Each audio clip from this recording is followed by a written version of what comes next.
ఈ వీడియోలో Alt functions అనేవి చూద్దాము.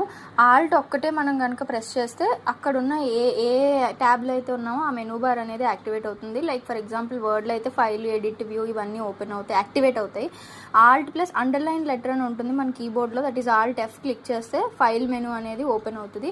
ఆల్ట్ ట్యాబ్ మన అందరికీ తెలుసు, ఎవరైతే ఎస్పెషల్లీ డేటా ఎంట్రీ చేస్తుంటారో ఆల్ట్ ట్యాబ్ వేరే ట్యాబ్స్, వేరే అప్లికేషన్స్ విండోస్కి స్విచ్ అవ్వడానికి యూజ్ అవుతుంది.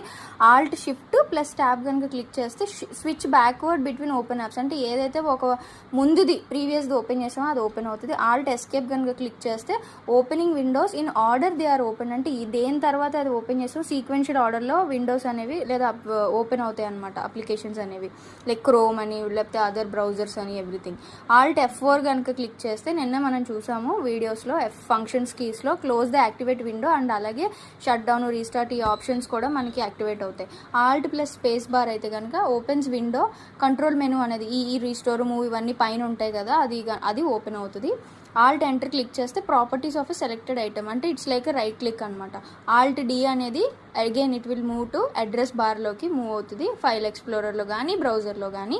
ఆల్ట్ అబవ్ ఆరో అయితే ఒక ఫోల్డర్ ముందుకు వెళ్తుంది, ఆల్ట్ సైడ్ ఆరో అయితే వెనక్కి వెళ్తుంది ఫైల్ ఎక్స్ప్లోరర్లో కానీ వెబ్ బ్రౌజర్లో కానీ. ఆల్ట్ రైట్ ఆరో అయితే ముందుకు వెళ్తుంది, ఆల్ట్ లెఫ్ట్ ఆరో అయితే బ్యాక్కి వెళ్తుంది. ఓకే, అలాగే ఆల్ట్ ప్లస్ హోమ్ అయితే it will open the home page whether in file explorer or in web browser.